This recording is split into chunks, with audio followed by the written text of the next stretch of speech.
Hey, this is Jay. Happy Zer Day. Happy Friday. How in the world are you guys doing? Zer is over here at the tower on this left-hand side, and as we're heading back here, just wanted to remind you guys that I uploaded a few videos this week. One is a a Prison of Elders bloopers video. I also have a Prison of Elders level 35 run against Skull. It's probably one of the most chill runs ever. And then I also did a Nightfall rewards video with my son. He is trying to pick up the G horn. So I showed you the rewards that we got from doing some Nightfalls. But alright, so, oh wow, there is no weapon here. What in the world is going on? Zer is trolling us. He is not giving us a weapon. I am totally dumbfounded. But let's get through these. Check out the Helm of Inmost Lightness for Titan class. All strength, reduce melee cooldown when you pick up an orb, provides depth from above, and headstrong for Fist of Havoc and increased melee attack speed. Now, the stat roll is not the greatest. You have a max of 136. This is on the lower end at the very bottom. So bad stat roll, good piece of armor though. Probably an 8 out of 10 when it comes to PvE. Probably an 8 or 9 out of 10 when it comes to PvP. So if you do not have this, you definitely want to pick it up for your Striker Titan. And this is the Celestial Nighthawk, new House of Wolves exotic.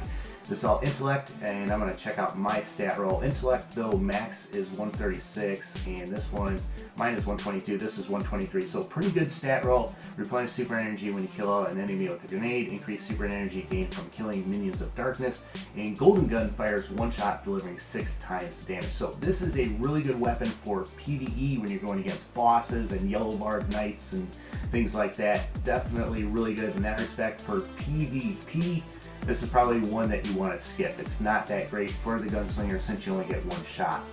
Now for the Sunbreakers, this is all intellect, and it's a stat roll of 111, max is 136, so kind of mid-range here for the stat roll. Increased duration of your solar grenade, increased reload speed with special weapons, and melee hits replenish grenade energy. Now, this is not the greatest piece of exotic armor for your warlock. It's good if you want to try and control an area, whether that be in PvE or PvP. So if that's interesting to you, you might want to pick it up. Otherwise, you might just want to skip on this. And I still can't believe there is no weapon.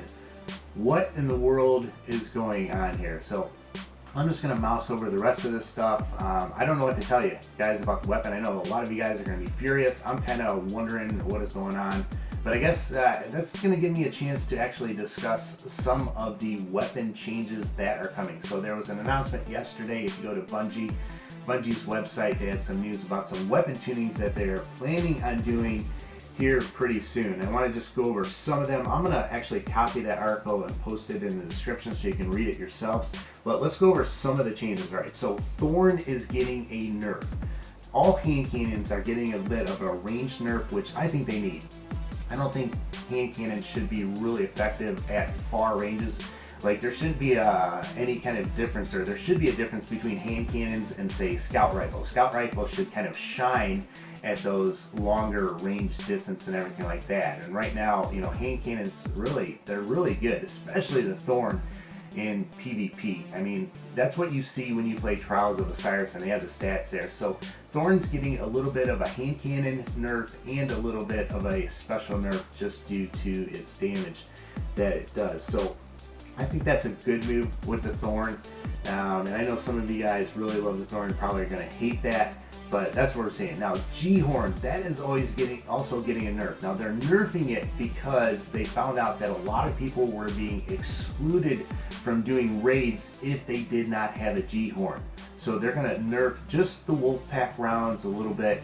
It's still going to be a good damage weapon, but they're going to take that nerf down a little bit. And I can understand why they're doing it. If you didn't have a G-Horn, you know, it's like, forget you. So they're doing that. The Icebreaker is getting a little bit of a nerf, and I'm kind of sad about that, but they're changing it from you getting a sniper round once every 5 seconds to once every 8 seconds, because they don't want you to just sit back and just, you know, snipe and rely on that. Now, Black Hammer 2 is getting a little bit of a nerf. Now, they're increasing the ammo inventory to 18. I think prior to that it was 15. But the Whitehead perk, where it takes the ammo when you get 3 direct shots, it's going to take it from your inventory and just instead of just giving it to you for free. So I can understand that. I mean, this is probably the only thing that could lay open something faster than the Icebreaker. So I can understand that, like I said. But yeah, So as far as primaries and everything like that, like I said, your hand cannons are getting a little bit of a range nerf. They're going to be a little bit better up close, but a little bit worse at a distance. So I'm okay with that. You know, like I said, I think hand cannons needed a little bit of a nerf.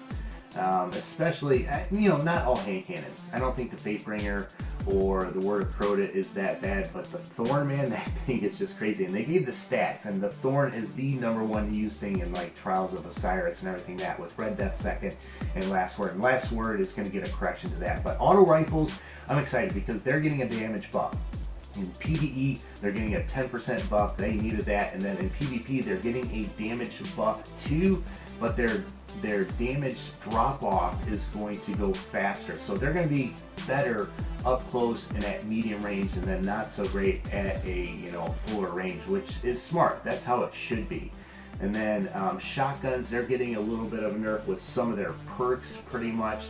They're going to take away, you know, when we have these Fellwinter Lies and these other shotguns that have really high range and everything like that. I mean, they changed shotguns to be really good up close and not at range, but with some of the perks that you could get, they're just too good. And then they're also changing some perks with the missile launchers. They're getting a little bit of a nerf with one of the perks. And then final round from the sniper rifle is getting a nerf, which I think is really good.